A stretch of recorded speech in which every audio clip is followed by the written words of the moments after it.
Hi students, 7th chapter Application of Differential Calculus Exercise 7.1. See the 6th sum. A stone is dropped into a pond causing ripples in the form of a concentric circles. The radius r of the outer ripple is increasing at a constant rate at 2 cm per second. When the radius is 5 centimeter, find the rate of changing of the total area of the disturbed water. என்ன கொடுத்துருக்காங்க பாரு, ஒரு ஸ்டோனை தூக்கி பாண்டில் எறிகிறாங்க, அப்போ ripples வருது. அது எப்படி வருது? Concentric circle. கான்சென்ட்ரிக் சர்க்கிள்னால் என்ன மீனிங்? ஒரே ஒரு சென்டர் இருக்கும், அதே மாதிரி சர்க்கிள் இப்படியே போயிட்டே இருக்கும். ஓகே, நமக்கு தெரியும் ஒரு பாண்டில் வந்து கல்லை தூக்கி எறிஞ்சோம்னா என்ன கிடைக்கும்? நமக்கு அப்படி சர்க்கிள் மாதிரி தெரியும் இல்லையா? அப்போ நடுவில் ஒரு சென்டர், நிறைய சர்க்கிள்ஸ், ஓகே, அதே மாதிரி ஃபார்ம் ஆகும். The radius r of the outer ripple is increasing at a rate of 2 centimetre per second. இப்போ அந்த ரேடியஸு கடைசி அவுட்டர் சர்க்கிள் ரிப்பிளோட ரேடியஸ் வந்து increasing at the constant rate ஆஃப்னா dr by dt.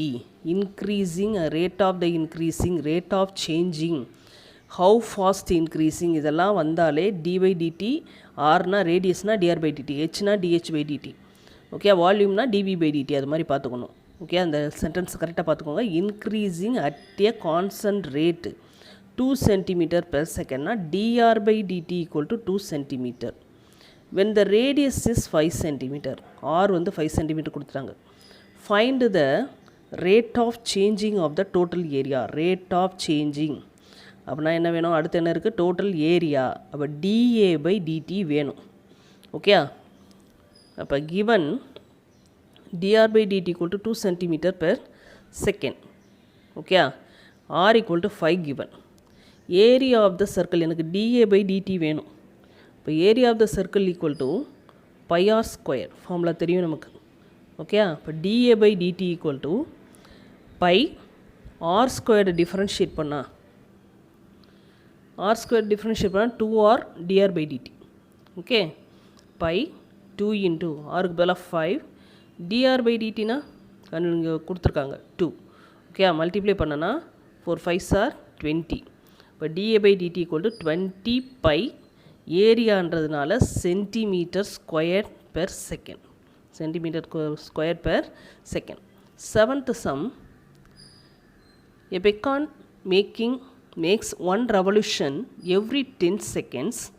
It is located on a ship which is anchored 5 km from the straight shoreline. How fast is the beam moving along the shoreline when it makes an angle of 45 degree with the shore? என்ன கொடுத்துருக்காங்க? பெக்கான் maths 1 revolution every 10 செகண்ட்னா, பெக்கான்னா ஒரு searching light. இப்போ நம்ம ஒரு ship இங்கே நிற்கிதுன்னு எடுத்துக்குவோம். ஒரு ship, இது மேலே ஒரு சர்ச்சிங் லைட் இருக்குது. இந்த லைட்லேருந்து இங்கே இந்த 5 கிலோமீட்டரில் ஒரு ஷோர் இருக்குது. Okay, it is located on a ship which is anchored 5 km from the straight shoreline. Okay, ஷோர்லைனில் நிற்கிது. எனக்கு how fast is the beam moved along the shoreline. Okay, இப்போ இந்த ஷோர்லைனோட டிஸ்டன்ஸை நான் என்ன எடுத்துக்கிறேன்? எக்ஸ்ன்னு எடுத்துக்கிறேன். அப்போ எனக்கு என்ன வேணும்? dx by dt வேணும். how fast is the beam moving along the shoreline. ஷோர்லைனை தான் நான் எக்ஸ்ன்னு எடுத்தோம். அப்போ ஹவு ஃபாஸ்ட்னா dx by dt வேணும். when it makes an angle of 45 degree with the seashore. இப்போ இந்த சர்ச்சிங் லைட் வந்து 1 ரெவல்யூஷன் அப்படியே மூவ் ஆகிட்டே இருக்கும். இங்கேருந்து இப்படி போயிட்டே இருக்கும். இது எல்லாமே ஷீஷோர் தான் எடுத்துக்கிறோம். ஓகே, இப்போ இந்த சர்ச்சிங் லைட் இங்கேருந்து இப்படி மூவ் ஆகிட்டே இருக்கும். இப்போ இந்த ஆங்கிளை நான் தீட்டான்னு எடுத்துக்கிறேன். ஓகே, இப்போ இங்கே தீட்டாவில் எனக்கு 45 டிகிரி ஆங்கிள் கொடுத்துருக்காங்க. இப்போ இருக்கும்போது எனக்கு dx by dt எவ்வளோ கிடைக்கும்னு கேட்டிருக்காங்க. ஓகே, இப்போ இது ஒரு ரைட் ஆங்கிள் ட்ரையாங்கிள் நமக்கு கிடச்சிருக்கு. இப்போ இந்த டிஸ்டன்ஸ், அதாவது ஷிப்புக்கும் அந்த சர்ச்சிங் லைட்டுக்கும் ஷோர் லைனுக்கும் இடையில உள்ள லென்த் எவ்வளோ கொடுத்துருக்காங்க 5 கிலோமீட்டர். இது வந்து தீட்டான்னு எடுத்தால் இது ஆப்போசிட் சைடை ஷோர் லைனோட இதை எக்ஸ்ன்னு எடுத்துக்கிறேன். இது அட்ஜசன்ட் சைடு, இது ஹைப்போட்னஸ். ஓகே, எனக்கு என்ன அட்ஜசன்ட் சைடு தெரியுது, இந்த ஆப்போசிட் சைடு தெரியாது. அதனால் tan தீட்டா யூஸ் பண்ணிக்கிறேன். ஆப்போசிட் அட்ஜசன்ட் யூஸ் பண்ணணும்னா tan theta. tan theta equal to opposite by adjacent. அப்போ tan theta equal to x by 5. அப்போ x equal to 5 tan theta. X equal to 5 tan தீட்டான்னு கண்டுபிடிச்சிருக்கோம். Okay, next given theta equal to 45 degree கொடுத்துருக்காங்க. Okay, எனக்கு d theta by dt கண்டுபிடிக்கணும். என்ன கொடுத்துருக்காங்க, 1 revolution every 10 seconds கொடுத்துருக்காங்க. 1 ரெவல்யூஷன் இன் 10 செகண்ட்ஸ்னால் 1 ரெவல்யூஷனாலே 360 degree 2π. அப்போ டி தீட்டா பை டிடியை ரேடியன்ஸில் எழுதணும். 2π divided by 10. 2π divided by 10. D theta by d t 360 degree, d time வந்து 10 seconds. Okay, x equal to 5 tan தீட்டான்னு கண்டுபிடிச்சி வச்சுருக்கோம். எனக்கு டிஎக்ஸ் பை டிடி தான் வேணும். ஓகே, டிஎக்ஸ் பை டிடிக்கு டிஃப்ரென்ஷியேட் பண்ண போகிறோம் 5.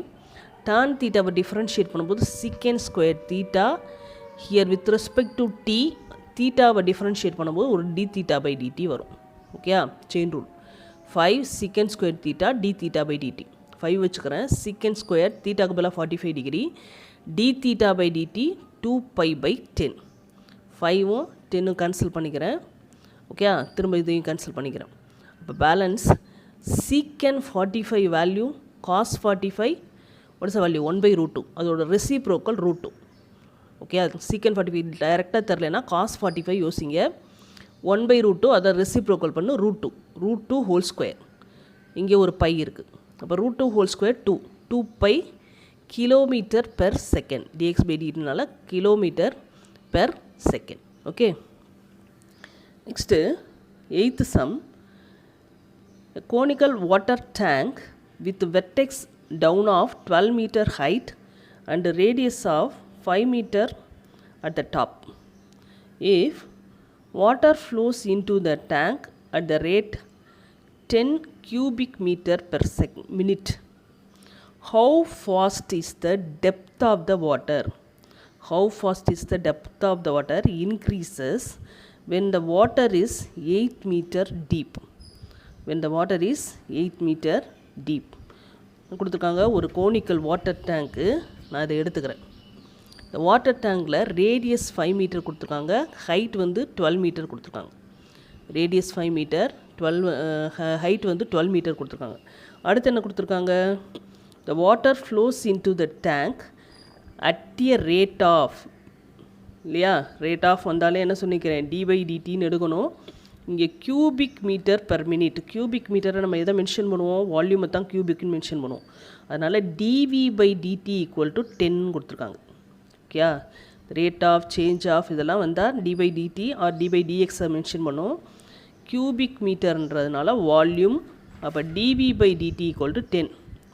How fast is the depth of the water? டெப்த்னா height. How fast is the depthனா dh/dt வேணும். ஓகே, water increases when the water is 8 metre deep இருக்கும்போது. அப்போ ஹெச் கொடுத்துருக்காங்க, வாட்டரோட ஹைட்டு 8 மீட்டர் கொடுத்துருக்காங்க. ஓகே, இப்போ கொடுத்துருக்க எழுதிக்கிறோம். dv/dt equal to 10 cubic metre per minute. H equal to, அதாவது இந்த டேங்கோட ஹைட் வந்து 12 மீட்டர், ரேடியஸ் 5 மீட்டர் எழுதிக்கிறோம்.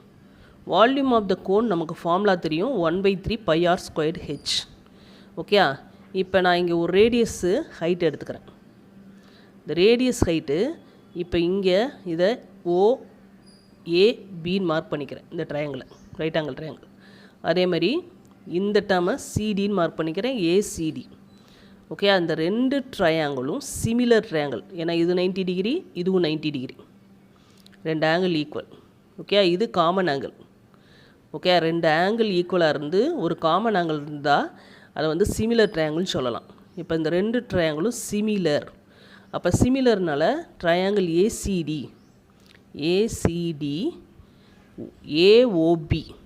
AOB இந்த ரெண்டு ட்ரையாங்கிளும் சிமிலர் ட்ரையாங்கிள்ஸ்னு எழுதிக்கிறேன். சிமிலர் ட்ரையாங்கிள்ஸ்னால் என்னது, சைட்ஸ் ஆர் ப்ரப்போர்ஷனல். சைட்ஸ் என்னது, இங்கே சின்ன ட்ரையாங்கிளுக்கு ஆர்னு எடுத்தேன்னா பெரிய ட்ரையாங்கிளுக்கு 5 ஆர் 5. அதே மாதிரி சின்ன ட்ரையாங்கிள் ஹெச்னு எடுத்தேன்னா பெரிய ட்ரையாங்கிளுக்கு 12. ஓகே, அப்போ r/h = 5/12. அப்போ கிராஸ் மல்டிப்ளை பண்ணோம்னா r = 5/12 ஹெச்னு எழுதிக்கிறோம். எனக்கு இங்கே கோனில் ஆரும் இருக்குது ஹெச்சும் இருக்குது.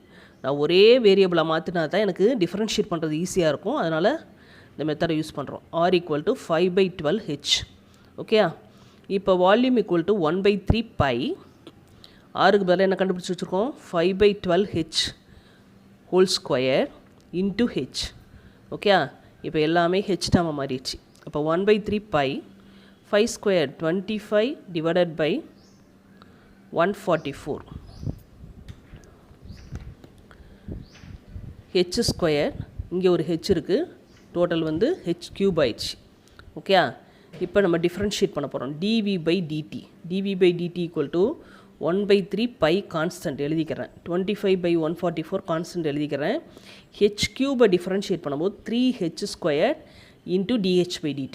ஓகே, வித் ரெஸ்பெக்ட் டு டீனா ஹெச்சை dh/dt வரும். எனக்கு என்ன வேணும்? dh/dt தான் வேணும். How fast is the depth இல்லையா? ஹவு ஃபாஸ்ட் இஸ் த டெப்த்னா dh/dt வேணும். இப்போ dh/dt வச்சுட்டு இந்த 3யை கேன்சல் பண்ணிவிட்டு மீதி டேர்மெல்லாம் அங்கே ரெசிப்ரோக்கலாக கொண்டு போகிறேன். டினாமினேட்டரில் இருக்க 144 நியூமரேட்டர் போயிடுச்சு 144. மீதி இங்கே நியூமரேட்டரில் இருக்க 25 பை ஹெச் ஸ்கொயர்லாம் டினாமினேட்டர் வந்துருச்சு into dv/dt. Okay, given dv/dt = 10 கொடுத்துருக்காங்க. ஹைட்டு வாட்டரோட ஹைட் வந்து 8 கொடுத்துருக்காங்க. இப்போ dh/dt = 144 divided by pi into 25. ஹெச்சுக்கு பதிலாக 8 சப்ஸ்டியூட் பண்ணால் 64 ஆகும் ஹெச் ஸ்கொயர். ஓகே, கேன்சல் பண்ணுறோம். கேன்சல் பண்ணால் ஓகே சிம்பிளி பண்ணுறேன். கேன்சல் பண்ணி சிம்பிளி பண்ணேன்னா இங்கே இதுக்கு பதிலாக 10 போட்டுக்கிறோம். இங்கே 2 5s are 10, 5 5s are 25. Okay, இங்கே 1 time 3 2s are 6, 2 2s are 4. இங்கே ரெண்டும் 4 table. 8 4s are 32, 3 4s are 12, 6 4s are 24. Okay, again 9 4s are 2 4s are, that is 9 by இங்கே ஒரு 5 இருக்குது 2 இருக்குது. 9/10 பை. பை டினாமினேட்டரில் இருக்குது, கேர்ஃபுல்லாக பார்த்து போடணும். 9/10 pi, that is dh/dt = 9/10 pi metre per minute. Cubic metre கொடுத்துட்டாங்களே, அதனால் இதை மீட்டர் ஹெச்னால மீட்டர் மட்டும் எழுதினா போதும். Metre per minute. we get a answer. Okay, 9th sum. A ladder 17 meter long is leaning against a wall. The base of the ladder is pulled away from the wall at a rate of 5 meter per seconds. When the base of the ladder is 8 meter from the wall. First question, how fast is the top of the ladder moving down the wall? Second question, at what rate the area of the triangle formed by the ladder, wall and floor is changing? என்ன கொடுத்துருக்காங்க? ஒரு ladder கொடுத்துருக்காங்க. Height வந்து 17 metre. இது வால், இது floor. ஒரு ladder 17 metre. Okay, 70 மீட்டரில் ஒரு லேடர் இருக்குதுன்னு எடுத்துக்கிறோம். அடுத்து என்ன கொடுத்துருக்காங்க? The base of the ladder is pulled away from the wall at a rate of 5 meter per second. At a rate of, இங்கே பேஸ் ஆஃப் த லேடரை நான் என்ன எடுத்தேன்? எக்ஸ்ன்னு எடுத்தோம் இல்லையா? ஃப்ளோரில் உள்ளதை எக்ஸ்ன்னு எடுத்தோம். இந்த at a rate of 5 meter per secondsனால் இது dx/dt. dx/dt = 5. Okay, when the base of the ladder is 8 meter from the wall. Okay, from the wall. இப்போ இங்கேருந்து இதோட டிஸ்டன்ஸ் வந்து 8. வாலில் இருந்து இந்த லேடரோட லென்த் வந்து எவ்வளவு டிஸ்டன்ஸ்? இந்த டிஸ்டன்ஸ் வந்து 8 மீட்டர். எனக்கு என்ன வேணும்? How fast is the top of the ladder moving down the wall? How fast is the top? Okay, இப்போ இந்த லேடர் வந்து இப்போ இந்த சைடு மூவ் ஆச்சுன்னா இந்த டவுன் இங்கேயும் வாலில் கொஞ்சம் இங்கே அப்படி கீழே இறங்கும். ஓகே, அதோட ஹவு ஃபாஸ்ட்னாலே என்ன சொல்லியிருக்கேன் நான்? பை டிடின்னு வரணும். இதை ஒய்ன்னு எடுத்துருக்கிறதுனால டிஒய் பை டிடி எனக்கு வேணும் ஃபஸ்ட்டு கொஸ்டினில். ஓகேயா? இப்போ given length of the ladder 17, base of the ladder 8, dx by dt 5 meter per second given. இப்போ இது ஒரு ரைட் ஆங்கிள் ட்ரையாங்கிள் தானே. இப்போ இதை பித்தகோரஸ் ஃபார்மில் எழுத போகிறோம். இப்போ x square plus y square equal to 17 ஸ்கொயர்னு எழுதிக்கலாம். ஓகே, அப்போ x square plus y square equal to 17 square. எக்ஸுக்கு பதிலாக 8 square plus y square equal to 17 square. 8 ஸ்கொயர்னா 64 plus y square equal to 17 square 289. y square equal to 289 minus 64, y square equal to 225, y equal to root எடுத்தோம்னா 15 sir 225, அப்போ y equal to 15, y கண்டுபிடிச்சிட்டோம். இப்போ இதை differentiate பண்ண போகிறோம். X square plus y square equal to 17 square எடுத்தோம் இல்லையா, அதை டிஃபரன்ஷியேட் பண்ண போகிறோம். எக்ஸ் ஸ்கொயரை டிஃபரன்ஷியேட் பண்ணால் 2x dx by dt, y ஸ்கொயரை டிஃபரன்ஷியேட் பண்ணால் 2y dy by dt, 17 ஸ்கொயரை டிஃபரன்ஷியேட் பண்ணால் கான்ஸ்டன்ட் 0 ஆயிரும். இப்போ இந்த எனக்கு dy by dt தான் வேணும், அதனால் இந்த டேர்மை வச்சுட்டு இந்த டேர்மை அப்படியே அங்கே அடுத்த சைடு கொண்டு போகும்போது மைனஸ் ஆகும். 2 கேன்சல் பண்ணிட்டேன். dy by dt வச்சுட்டு இந்த ஒய்யையும் டினாமேட்டர் கொண்டு வந்துட்டா minus x by y dx by dt. இப்போ dy by dt equal to x என்ன கொடுத்துருந்தாங்க 8, ஒய் என்ன கண்டுபிடிச்சோம் 15, dx by dt என்ன கொடுத்துருந்தாங்க 5. போட்டு சிம்பிளிஃபை பண்ணோம்னா dy by dt equal to minus 8/3 metre per second. The top of the ladder moving down the wall at the rate of 8/3 meter per second. Okay, sentenceல down the wall எழுதும்போது negative போட தேவையில்லை. Okay, next second part என்ன வேணும்? at what rate area of the triangle formed by the ladder. the wall floor change ஆகும்போது அதோட area, rate of area, rate of change of area, ரேட்னால என்னது rate of change of area. அப்போ dA by dt வேணும். Okay, இப்போ area of the triangle நமக்கு formula தெரியும், half BH base into height. Base என்னென்னு எடுத்தோம் எக்ஸ், ஹைட்டை என்னென்னு எடுத்தோம் ஒய். அப்போ A ஈக்குவல் டு 1/2 XYன்னு எடுத்துக்கிறேன். இப்போ dA by dt equal to 1/2 XY UV method போட போகிறேன். எக்ஸை வச்சுக்கிறேன், ஒய்யை டிஃப்ரென்ஷியேட் பண்ணும்போது dy by dt ப்ளஸ் ஒய்யை வச்சுக்கிறேன், எக்ஸை டிஃப்ரென்ஷியேட் பண்ணும்போது dx by dt. ஓகே, இப்போ 1/2 எக்ஸுக்கு பதிலாக 8, dy by dt நம்ம ஏற்கனவே கண்டுபிடிச்சி வச்சுருக்கோம், தட் இஸ் மைனஸ் 8/3 ப்ளஸ் ஒய்க்கு பதிலாக 15 கண்டுபிடிச்சோம், dx by dt 5 கொடுத்துருந்தாங்க. Okay, simplification minus 64/3, 8 8s are 64/3 plus 15 into 5 75. Okay, LCM 3 into 75, 3 into 75 225, subtract 161/3. Okay, இப்போ 1/2 3 டேபிளில் இதை டிவைட் பண்ணோம்னா, 3 டேபிளில் சிம்பிளிஃபை பண்ணோம்னா 53.66. ஓகே, திரும்ப 2 டேபிளில் டிவைட் பண்ணுறோம் 26.83. ஏரியான்றதுனால மீட்டர் ஸ்கொயர் பெர் செகண்ட், வால்யூம்னா மீட்டர் கியூப் போடணும், ஹெச்ஆர்லாம் வந்தால் மீட்டர் மட்டும் போட்டால் போதும் இல்லையா. ஏரியா வந்துருந்தா metre square per second. Okay, 10th sum. A police jeep approaching an orthogonal intersection from the northern direction is chasing a speeding car that has turned and moving straight east. When the jeep is 0.6 km north to the intersection and the car is 0.8 km to the east, the police determine with the radar that the distance between them and the car is increasing at 20 km per hour. If the jeep is moving at 60 km per hour at the instant of measurement, what is the speed of the car? என்ன கொடுத்துருக்காங்க, ஒரு police jeep ஒரு காரை chase பண்ணுது இல்லையா. Police jeep எங்கே இருக்குது? Northern டைரக்ஷனில் இருக்குது. இப்போ நான் இங்கே எடுத்துக்கிறேன், ஒரு ஜீப்பு நார்த்தன் சைடில் இருக்குது. இப்போ இந்த கார் வந்து என்ன ஆகுது, turned and moving straight east. இந்த கார் வந்து இங்கேருந்து ஒரு அப்படி டேர்ன் போட்டு இங்கே போயிடுது. இப்போ இதை கார்னு எடுத்துக்கிறேன், இதை ஜீப்பை ஜேன்னு எடுத்துக்கிறேன், இதை காரை சின்னு எடுத்துக்கிறேன். when the jeep is 0.6 km north of the intersection and the car is 0.8 km to the east. இப்போ இந்த இன்டர்செக்ஷன் பாயிண்ட்லேருந்து ஜீப்பு இதோட டிஸ்டன்ஸ் 0.6, இதோட டிஸ்டன்ஸ் வந்து 0.8.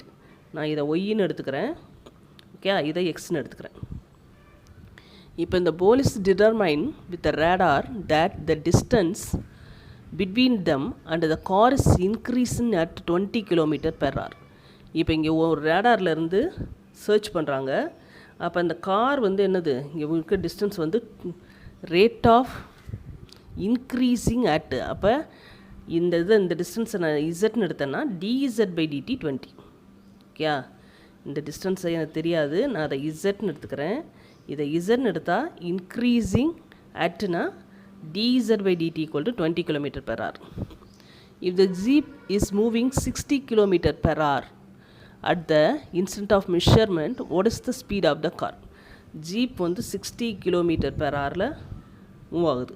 அப்போ அந்த காரோட ஸ்பீடு எவ்வளவுன்னு கேட்டிருக்காங்க. அப்போ dy/dt equal to எவ்வளவு 60 km/h. அதை வந்து நான் எப்படி எடுத்துக்கிறேன், நெகட்டிவில் எடுக்க போகிறேன். dx/dt எனக்கு வேணும். எனக்கு given x equal to 0.8 km, y equal to 0.6 km, dz/dt equal to 20 km/h. dy/dt இப்போ இந்த ஸ்பீடு வந்து என்னாகும், இங்கே டிக்ரீஸ் ஆகிட்டே வரும் இல்லையா. இப்போ ஜிபிடி வந்தால் டிக்ரீஸ் ஆகும். அதனால் -60 km/h எடுக்கணும். Negative important step. -60 km/h எடுக்கணும் கண்டிப்பாக. ஓகே, இப்போ இந்த டேர்மில் ஒரு ரைட் ஆங்கிள் ட்ரையாங்கிள் கிடைக்குது. இது எக்ஸு, இது ஒய், இது இசட். இப்போ பித்தகோரஸ் தியரம் அப்ளை பண்ணிக்க போகிறேன். x² + y² = z². ஓகே, அப்போ x² பதிலாக 0.8² + 0.6² = z². 0.8²0.64, 0.6²0.36 = z². ரெண்டையும் ஆட் பண்ணால் 1. இப்போ z² = 1. இப்போ z² = 1னா z = 1. இப்போ இந்த டேர்மை நம்ம டிஃபரன்ஷியேட் பண்ண போகிறோம். x² + y² = z²னா x² டிஃபரன்ஷியேட் பண்ணால் 2x dx/dt plus y² differentiate பண்ணால் 2y dy/dt, z² 2z dz/dt. ஓகே, with respect to time divided by 2. எல்லா டேர்மையும் 2ஆல் டிவைட் பண்ணிடுறேன். ஓகே, எனக்கு dx/dt தான் வேணும். அதனால் x dx/dt வச்சுட்டு இந்த டேர்ம் அந்த டேர்ம் மைனஸால் கொண்டு போயிடுறேன். இப்போ இந்த எக்ஸையும் 1/x கொண்டு வந்துடுறேன். dx/dt = 1/x இந்த term right as it is. Okay, இப்போ 1/xக்கு பதிலாக 0.8, இசட்டுக்கு பதிலாக 1 கண்டுபிடிச்சோம். dz/dtக்கு பதிலாக 20 கொடுத்துருக்காங்க.